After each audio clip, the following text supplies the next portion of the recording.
Sales Mastery, the podcast for media sales professionals. In each episode, we bring you information, insights and ideas from some of the industry's top thought leaders. Connect with us to help pick the topic and guide the show. This is Media Sales Mastery, the podcast for media sales professionals. I'm your host, Jamie Wood, and I'm coming to you from a non-soundproof environment today. So I apologize in advance for any background noise. Now look, in terms of today's episode, usually I like to make the title of these podcasts instantly descriptive, meaning that you can read the title and really have a good understanding of exactly what the episode's about. Our topic today may seem quite abstract by comparison.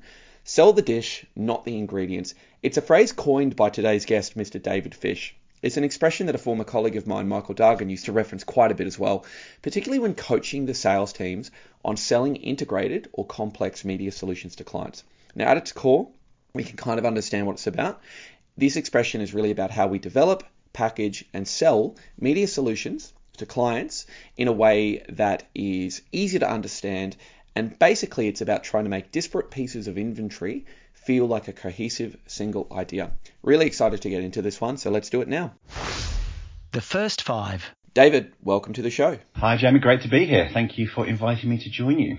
I'm glad to finally meet the man who coined the phrase, sell the dish, not the ingredients, which I've been hearing for near on a decade now. So I'm glad we could make this happen too. And I actually had to stop you before I hit record because you were just throwing so much insight and so much valuable information at me. I said, look, let's save this for the pod. So before we get into the topic, just tell us a bit about yourself, your experience in media, which is vast and broad, and would love to hear more around No Too Fish and what you're currently really doing. Awesome, thank you. I'll say up front, it's a little strange talking about myself when we're going to talk today a lot about how we shouldn't be talking about ourselves when we're presenting to buyers. So I'll caveat that slight juxtaposition that we're starting with. But it's probably relevant background, I guess, for the listeners in terms of where my points of view that I'll share today come from.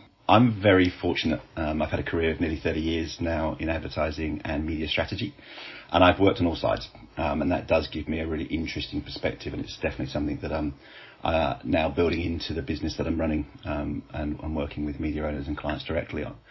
I started out in the UK client side. So I was in very early tech startups, and really, really small, day-by-day funding issue clients, and then into the likes of British Telecom, in the very early internet days. So I was a product manager. I worked across end-to-end marketing activity. And if I look back at that time now, we were doing things like Windows Live, at Earls Court with 150,000 people, and we were doing demonstrations with dial-up modems. Fascinating time, to be working, in that business. I then moved into agency, and I've worked in both Manchester and London, in different agencies. I've had amazing clients from Nike, Diageo, Red Bull, even Manchester United as a client for a period of time, which when you're based in Manchester is a very nice client to have on your books and to be working with at the weekends. A lot of my work in those days was very brand centric. So we had huge budgets for brand launches, new brands, brand extensions, moving into new European markets, launching things like Smirnoff Black, Archer's Veer. We did the original launch for the very first i30, the sort of coming of age of Hyundai. Nike Run London, and then we worked on some of the ideas that became what we now know as Red Bull Air Race. So fabulous time, to be honest, to be on the agency side in London, and with some really very, very impressive clients to work on and doing really good work.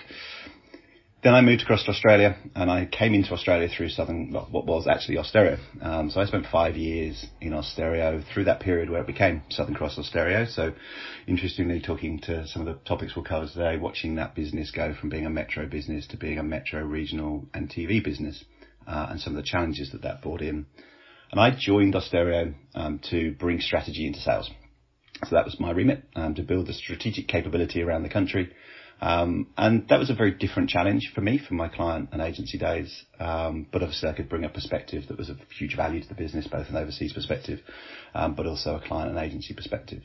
And at the same time, I learned a huge amount about the media sales business, both in the radio, but also across the market and the Australian market. So it was a fantastic way, to enter the Australian market. And it was a truly fabulous 5 years. And so other people will touch on, I'm sure, and names will come up today, are from that era and from that period. So from there I went back to agency. So I joined Dentsu Aegis as their APAC MD, and I had a remit of 5 agencies across multiple markets. And then I moved into the CSO role at Initiative for probably 2 or 3 years, I think. A lot of pitching.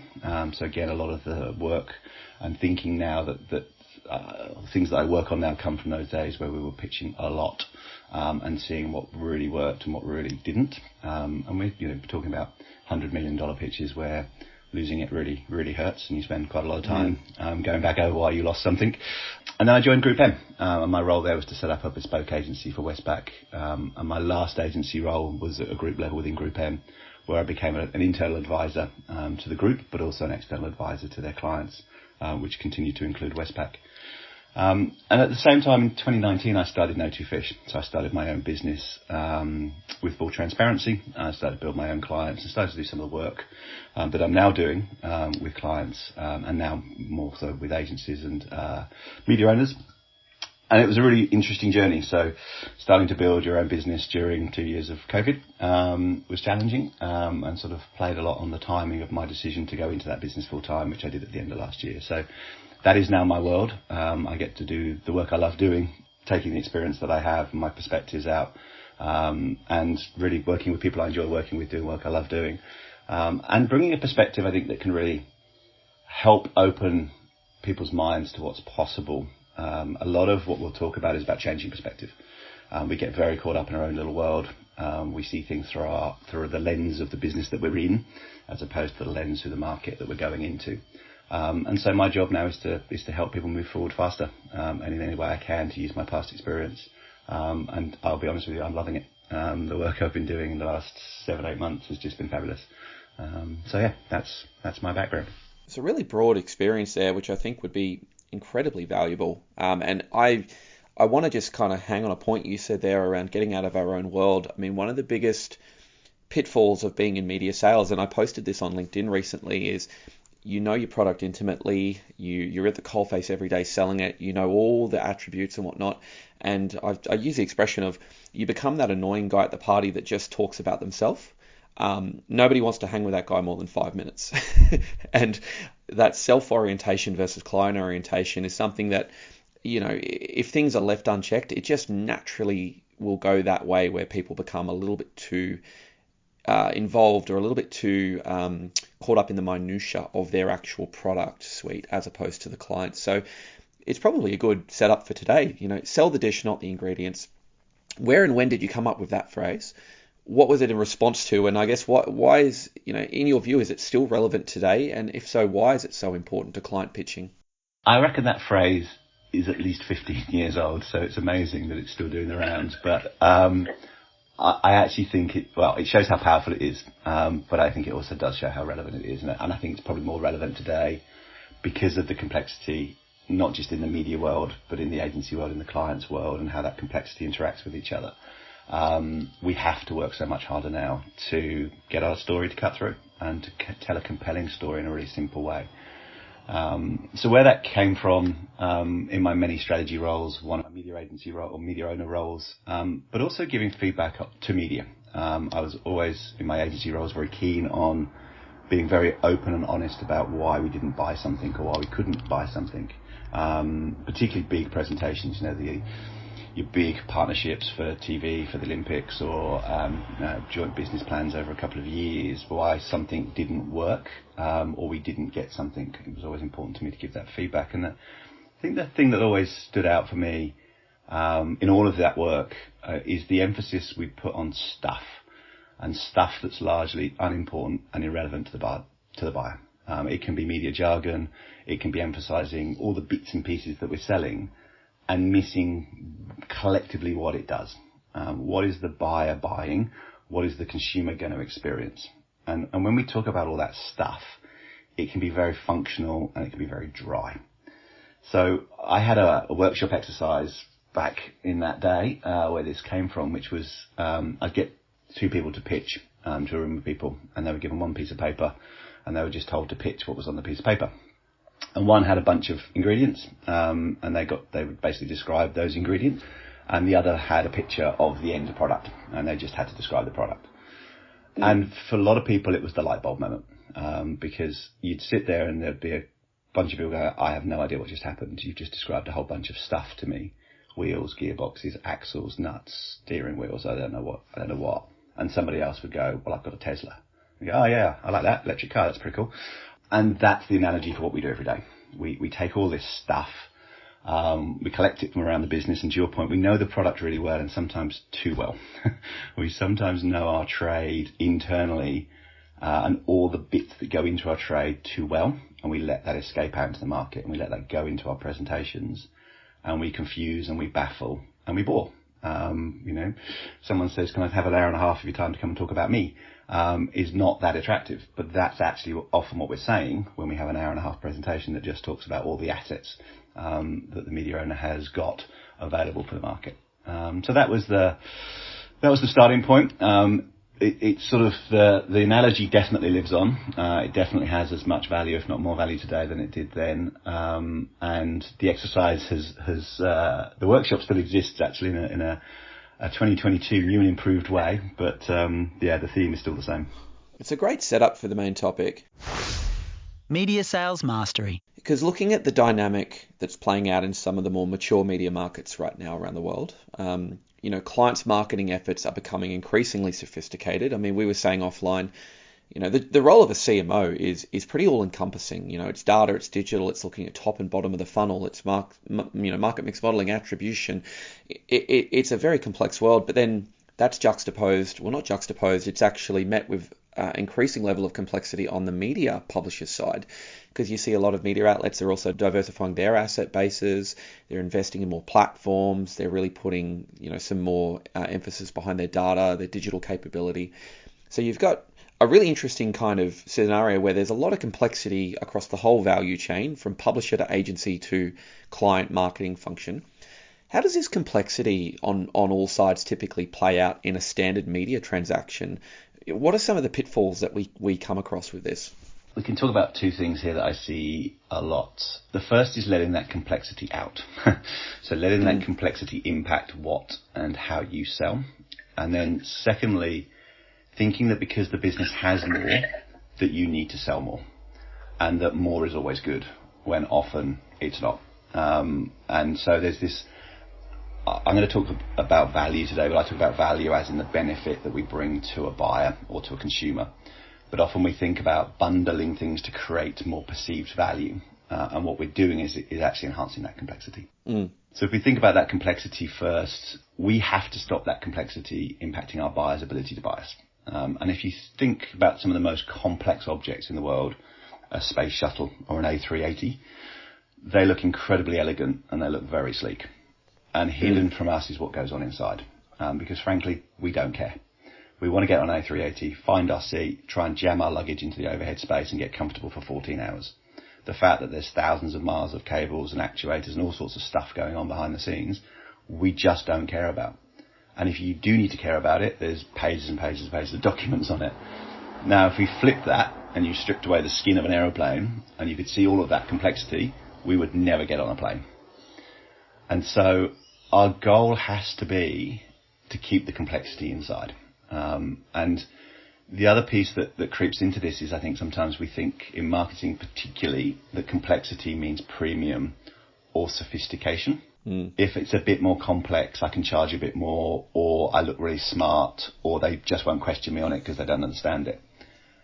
But if we're overwhelming them with information, then they don't buy anything. When was the last time you were overwhelmed, confused, bamboozled, and felt really good about buying something? We just don't. We walk away. So when that complexity increases because we're letting it seep into our presentations and into our conversations, we actually paralyze our buyers. So we've got to build a dam, essentially, and keep that complexity inside our business, and our complexity should be our problem as a seller, and give our buyers and our consumers simple solutions that clearly solve problems for them. The closer we get to that, the closer we get to a sale. See, integrated media solutions do seem to be, in my 12 plus years in media sales, that seems to be where the media sales professional really struggles, is actually just inherently knowing what the right balance is. And sometimes it can be misconstrued by the buyer profile, this client is a very detail oriented client and they're going to want to get into the weeds and understand it, versus we really want to go just sell a big picture idea and really wow them and get them excited. And somewhere in the middle, neither of those objectives really land because we're trying to do too many things at the same time. So when you've got a media salesperson, they're pulling in a lot of different assets. Very broadly speaking, David, like how much detail is too much? How much is not enough?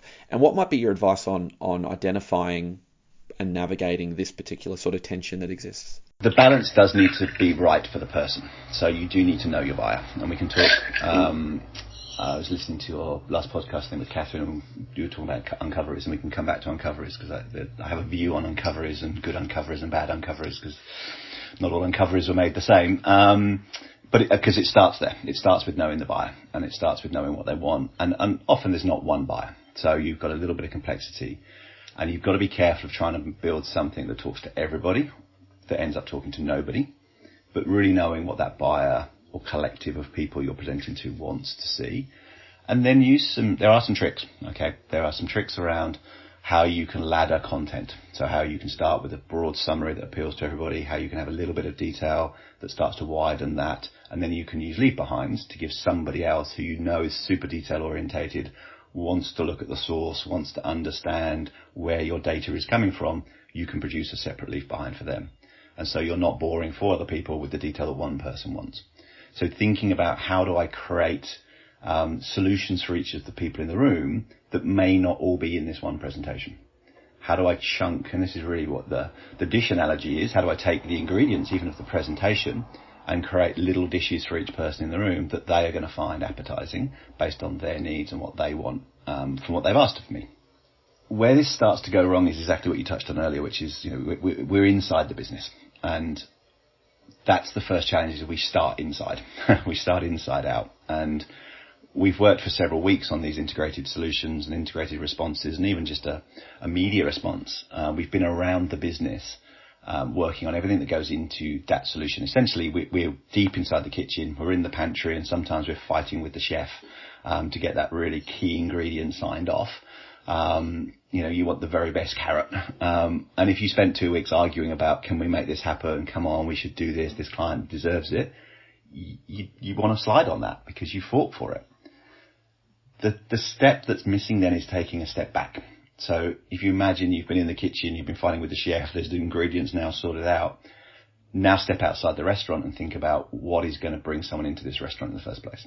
How do I make the facade look interesting? How do I make it simple to describe what we're about? How do I get them to sit down, read the menu and order something? And the organic carrot that you fought for 2 weeks isn't it. It may be really important to you to talk about how that came to be, but actually thinking about how do I bring these elements together now to create something bigger, something better, and something easier to buy. That's the goal. And the hard part is letting go of the detail, because inside the business, that's all you've done. For a period of time, all you've done is look at the detail. So it's taking that critical step to go, okay, I've got all my ingredients, I've got all my stuff. Now, who am I talking to? What matters to them? How can I talk about the benefits to them? And how do I bring these together into a story, into a structure, into an idea that is bigger, better, and easier to buy? So what might be an example of this? Is there a campaign you can recall that you've designed that was put through a process whereby you had that kind of solid single integrated solution or that dish to sell at the end? It's an interesting question because to be honest, it's everything that I did. So I was trying to think when I didn't do that, or I haven't pushed for that, and it's often when I see it, I stop it going out the door in my agency roles. And the other piece I think that came to mind when I was thinking about this was that it's not just about ideas and it's not just about integrated solutions. This actually applies to everything we do to construct a response. We want to get above the item level and the placement level to telling a story level. And once you start doing this and you get into the habit and the practice of it, and this is where I sort of struggle to go, well, what's a great example and when have I not done this? For me, it's now just a habit because I've done it for 20 odd years where I've been telling stories through presentations. And it started with big keynote presentations because that was part of my job, and then worked its way down into more ingredient-based work where we're just starting to pull things together and showing how they work. And that's the magic of this. It's finding a way of demonstrating greater benefit, which I call value, or utility. So how do you show how these things work together? How can you put a strategic lens on how these things work together? So the good old day in the life of, or a customer journey, or a path to purchase. How do you show how 2 or 3 media items complement each other and together create a stronger combined benefit? How do you pull them together to make something bigger? So A plus B equals C, and C is the idea. Or can you create a new product out of what these singular items, with the caveat that you don't want to keep creating lots of new products with lots of new names, because that creates its own problem.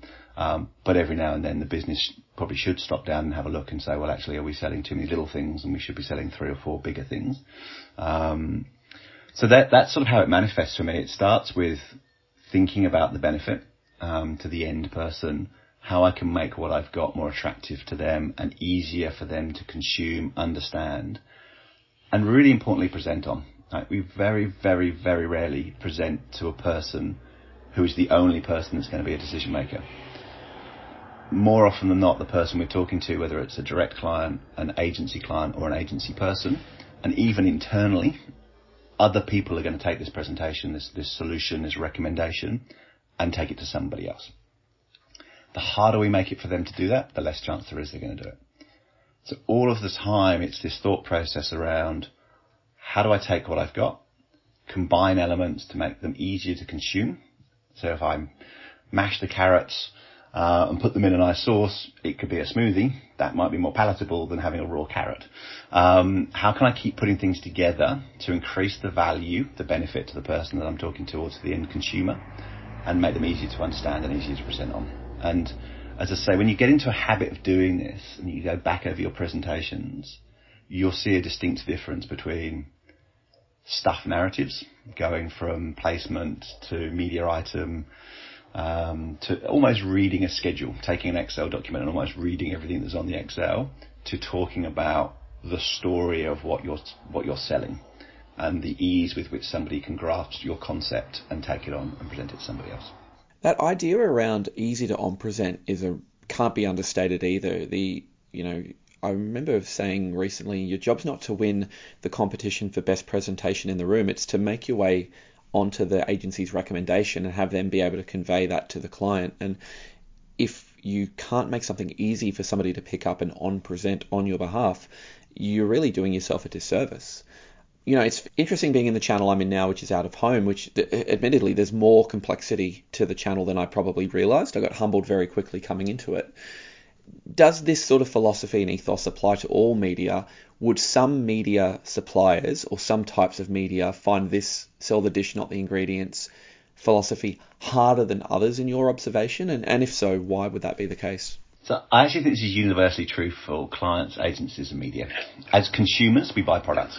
That's really where this comes from. We walk into a supermarket, we walk into a garage, a car dealership, and we want to buy the finished product.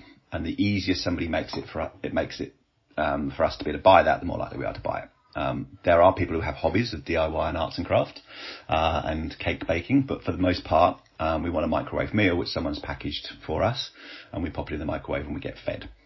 So we have this massive drive towards convenience, which is about other people creating utility for us.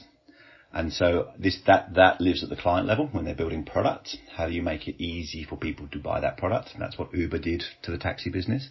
It made it easier for us to get public transport in the form of a taxi. Probably not public transport, but paid personal transportation through the utility that they built into the app.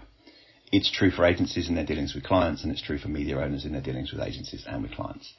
I think the difference is the complexity inside the business and whether you're building ideas and integrated solutions, or whether you're trying to simplify your narrative to bring together all of the elements that you've got to make it easier for somebody to understand what you're selling. Even agencies who live in a media agency lives in the media world. A client does not live in the advertising and media world very much, but even for agencies, the complexity inside media owners is increasing at a rate that they can't keep up with. So if we keep letting this complexity go into agency, we're just sort of flooding muddy water into there. It's just, we're expecting them to grasp things that we know really well that they don't. They're not thinking about your suite of products every day. They're not thinking about how all of your products might connect together. You have to do that work for them. And the more of that work you do, the more benefit you bring to them. And someone said to me once, but isn't that doing the agency's job? Well, yes, it is. But you know what? It's kind of like a ready meal. Isn't that someone doing the job that I should do, which is put the meal together and cook it? Yes. But because they've done it, it's got more value for me. And therefore I'm more likely to buy it. And actually I might even pay a little bit more for it because someone's done that work. So if you do a bit more work for the agency, if you do a bit more work for the client, if you put things together and make them easier to understand and easier to buy, you get the sale. So it's up to you. You can sell a bunch of things thinking that it's their job to put them together. Sweet. But I guarantee you won't sell as much as the person who puts a bit more effort in and brings those things together. So the difference in media, I think, is whether you're building big integrated solutions that are involving many aspects of the business coming together, and you're negotiating with different departments for different assets, access, and creating new things, versus maybe a smaller media owner with a simpler story, but still needing to put a narrative around what they're taking to market, and really think about what is the agency or the client looking for in this presentation, and how do I make it benefit-led and add utility to this for them. And in the smaller businesses or the media where you're not transacted so often, it actually becomes even more important because they're not thinking about you as often. They don't know your media as well as they know something they're transacting every day. And so that's, again, where you can put that little bit of extra effort in to tell a story of how your media works, how consumers consume, and the benefit that you're bringing to get you across the line. It's a phenomenal summary. You know, I'm thinking about operationally like a brief to pitch workflow, not a linear workflow, but just something that basically gets the brief in and churns out really quality work that then gets on presented. Where does this idea of selling something as that cohesive kind of single dish, in your view, actually happen? Is it an afterthought once the campaign is fundamentally built and we're just working on packaging? Does it need to incur in tandem while we're crafting the solution? Does it start at the outset where we come up with the idea for the dish and then sort of reverse engineer? Or is it a combination of all of those?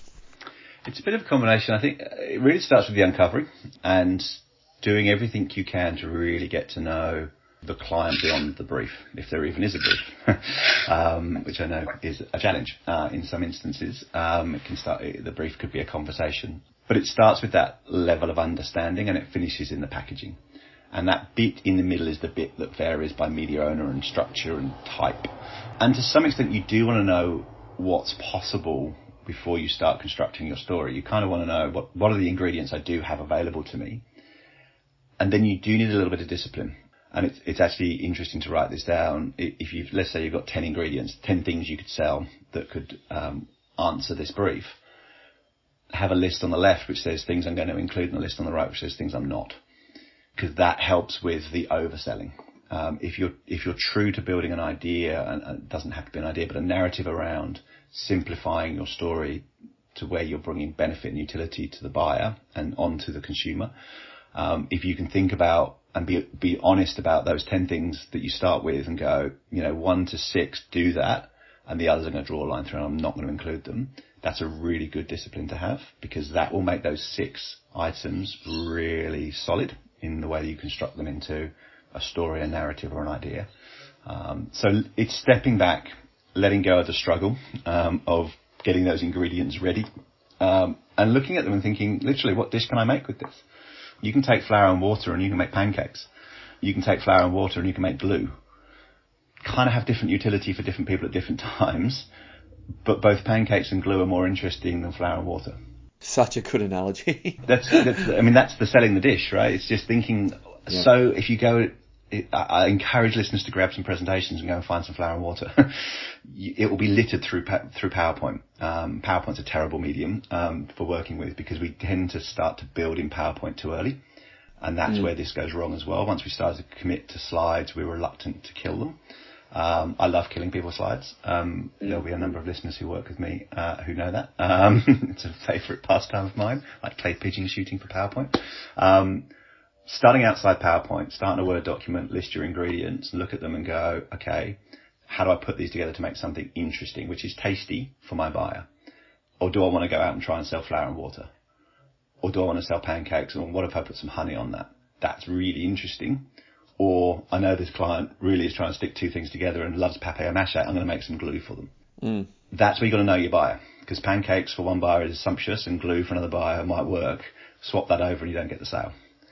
So if you just hold that very simple analogy and look at a PowerPoint presentation and go, am I selling flour and water or am I selling pancakes? And does this person want pancakes? Or do they want glue? Or do they want bread? Because I can also make bread with flour and water. Then you start to get into this idea of taking a step back, thinking about what you don't. Probably wouldn't put those beautiful organic carrots into your flour and water and into your pancakes.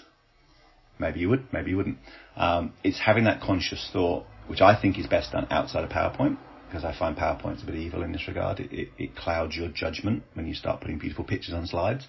When you do this in a functional space of a white piece of paper or a Word document, you can be a lot more rational about what you're going to include and what you're going to leave out, and how you're going to join things together to make that super tasty dish for your buyer. I feel like you and I are very much the same. I'm a big believer in using a whiteboard or a Word document to actually build out the narrative before you even open PowerPoint. And I hate lazy slides in PowerPoint. Okay, so here's what will happen, right? My nearly 10 years of leading media sales teams, there'll be people in the listening audience listening to this, and they'll be saying to themselves, no, my clients need this level of detail. They ask for it. We're in a really competitive channel and we need to provide this amount of justification as to why our solution or product is superior. No, I need to build it in PowerPoint. Like there'll be a million and one rebuttals. At the end of the day, do what you want. I'm not sitting here saying that this is the absolute gospel, but this is an ethos that I've really adopted and I've really seen work when it's been implemented into a sales team. So from your perspective, Dave, what are the benefits of focusing on getting this aspect of media sales right? Can you talk just a little bit to round it out around why this type of selling really lands with clients? You're making it easier for them to buy. That's the simplest way to think about it. The more work you put in to get your story and your assets aligned into something that's interesting to them, the greater the likelihood is they're going to buy you. So they're going to remember you. They're going to find it easier to on-sell you. They're also going to find it easier to find what they want 2 weeks down the track when they go back to that presentation. There's not a lot of immediacy in some media responses. So they see a response, they see 6 or 7 in a day, they try and find that in a week or two's time and they can't find it. So when we package beautifully and we make things really easy to navigate and simple to understand, we're just increasing our chances of a sale. The more effort we put into this part of the process, I think the more we increase our likelihood of that coming back as a conversion. It's not a guarantee, of course, because there's lots of other factors. But when we make it hard to understand, difficult to navigate, hard to remember, complex and confusing, hard to find the one slide I want because it's buried in 90 slides, difficult to recall when I go back to that presentation what it was all about, we significantly diminish our chances. So if you look at it there's never just one response.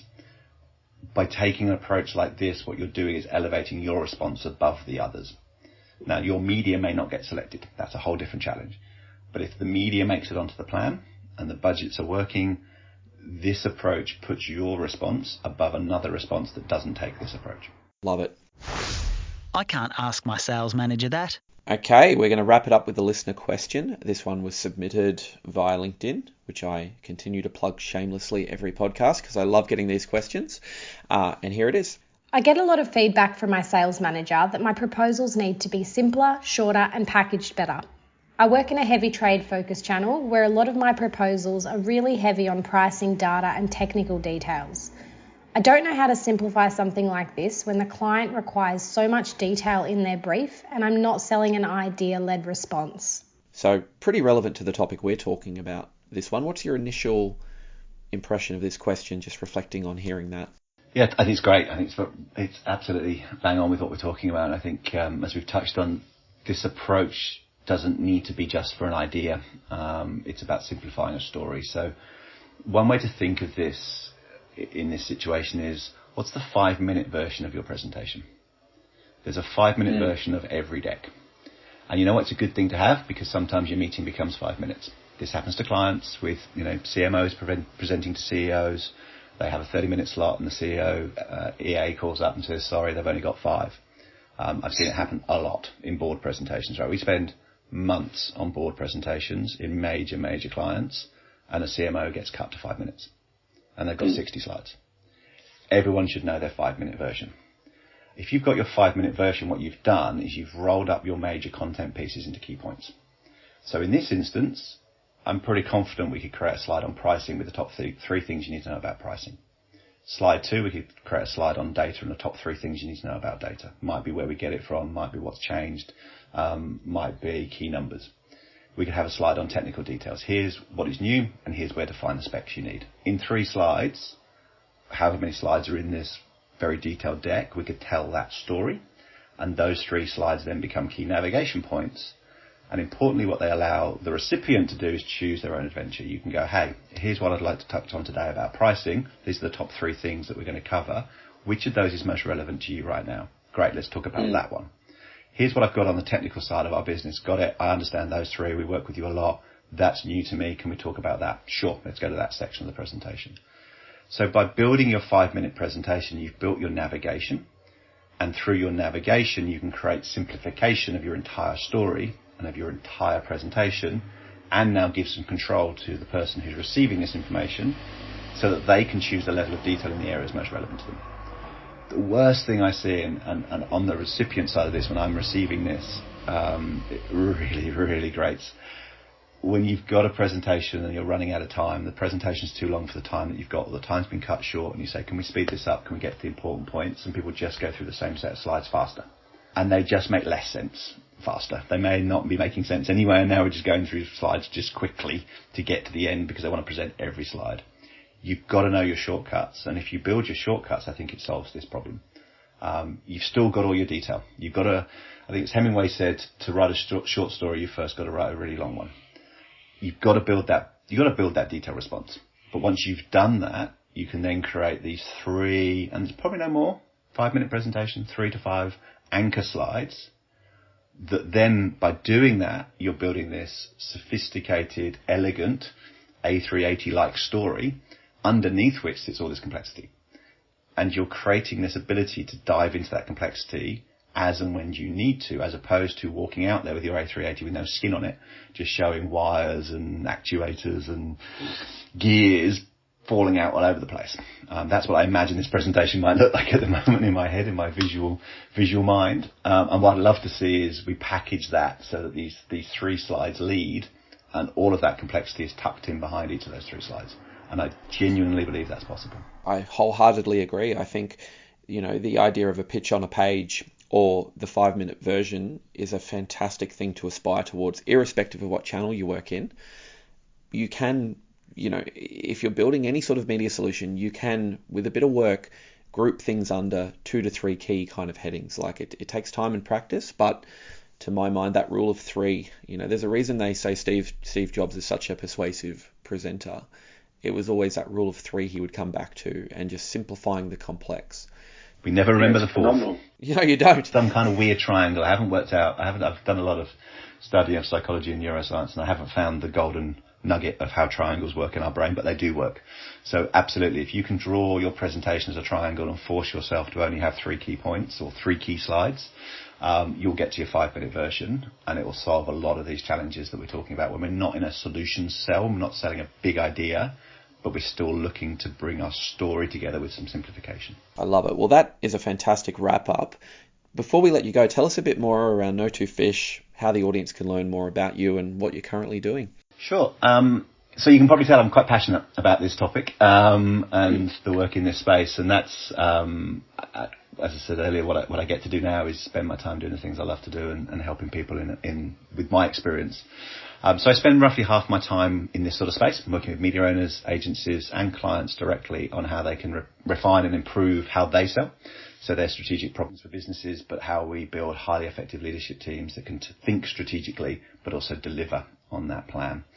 So I get involved in a lot of workshop design, sales conferences, off-sites, and coaching around both of those areas. It kind of all sits around strategy. At the end of the day, for the last 30 years, that's what I've done, is strategic thinking across the advertising, media and leadership space.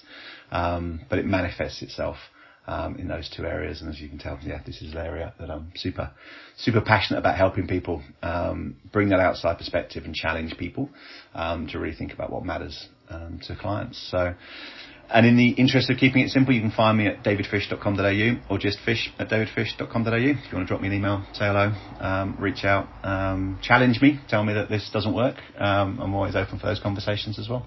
I really thank you for making the time to be with us. I want to shout out a mutual friend of ours, Mr. Michael Dargan, who was the one who shared this great phrase with me, and who admitted he was far too anxious to come on the podcast himself and unpack it with us. So respect that. But at some point, I'd love to drag him on and maybe drag you back, and we could unpack this a bit further. But David Fish, thank you for your time today, and I'll make sure that I link No2Fish and how to reach out to you via LinkedIn in the show notes for anyone who wants to connect further. Awesome. It's been great to chat. Thank you.